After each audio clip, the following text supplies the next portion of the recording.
வைகுண்ட ஏகாதசியை ஒட்டி கும்பகோணம் சாரங்கபாணி சுவாமி கோவிலில் அதிகாலை தொடங்கி இரவு 11 மணியை கடந்தும் பக்தர்கள் நீண்ட வரிசையில் நின்று தரிசனம் செய்து வருகிறார்கள். கூடுதல் தகவல்களை செய்தியாளர் சிவசுப்பிரமணியத்திடம் கேட்கலாம். வணக்கம் சிவசுப்பிரமணியம், தற்போது பக்தர்களுடைய வருகை எந்த அளவுக்கு இருக்கு?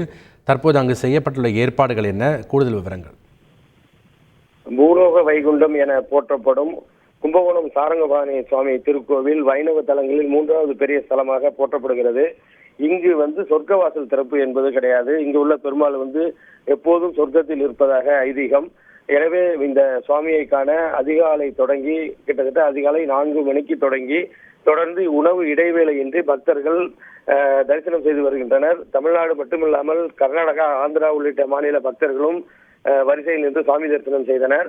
இங்கு கோயிலுக்குள்ளே பக்தர்கள் நீண்ட வரிசையில் நின்று தரிசனம் செய்த நிலையில் இரவு 11 மணியை கடந்தும் சாமி தரிசனம் என்பது நடைபெற்றுக் கொண்டுள்ளது.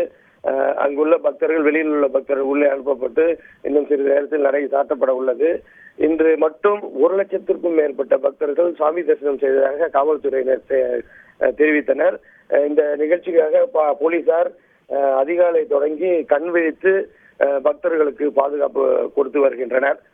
தொடர்ந்து சாமி தரிசனம் செய்து வருகின்றனர். இன்னும் சிறிது நேரத்தில் நடை சாத்தப்பட உள்ளது.